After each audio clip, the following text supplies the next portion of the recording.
Hello guys, welcome back to my channel. आणि आज आपण बनवणार आहोत मँगोची कुल्फी. आणि खूप कमी इन्ग्रेडियंट्समध्ये, म्हणजे फक्त 3 इन्ग्रेडियंट्समध्ये आपण ही कुल्फी बनवणार आहोत.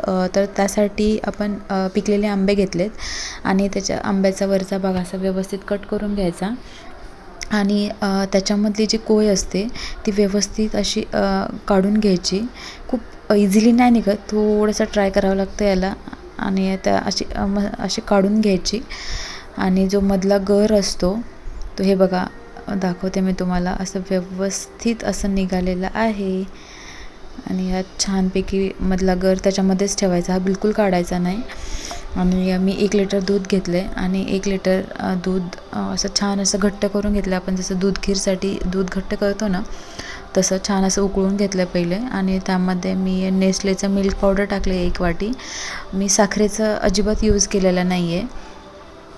असं छान असं मिक्स करून घ्यायचं, जेणेकरून तो दुधाला असा घट्टपणा आला पाहिजे. जेवढं दूध घट्ट होईल ना तेवढं छान टेस्ट येते. त्याच्यानंतर असं मस्तपैकी हलवत राहायचं, जेणेकरून ते छान असं घट्ट बनतं. आणि त्याच्यामध्ये मी नंतर टाकलं आहे बदाम मिल्क मसाला. याच्या व्यतिरिक्त तुम्ही जर ड्रायफ्रूट्स वगैरे असतात ते सगळे मिक्सरमध्ये बारीक करून तेही टाकू शकता. माझ्याकडे हे अवेलेबल होतं, सो मी बदाम मिल्क मसाला टाकला आहे. आणि हे पण छान असं पूर्णपणे मिक्स करून घ्यायचं. चांगला फ्लेवर आला पाहिजे त्याला. आणि कलरही थोडासा येलोइश येतो, तो बदाम मिल्क मसाल्याचा कलर येतो. छान असं हलवून घ्यायचं. बघा दुधाला किती छान असा कलर आला आहे.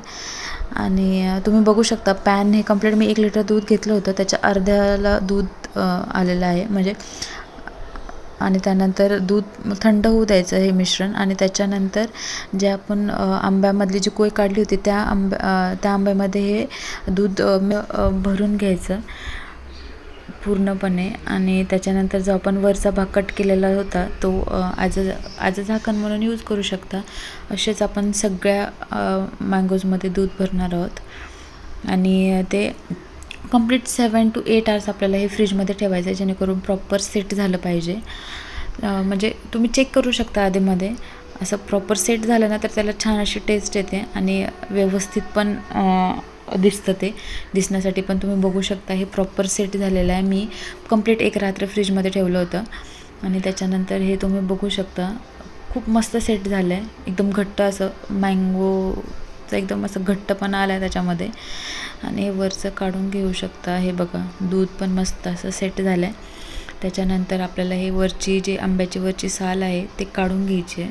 प्रॉपर अशी पूर्ण साल काढून घ्यायची, जेणेकरून खाताना असं व्यवस्थित टेस्ट लागते.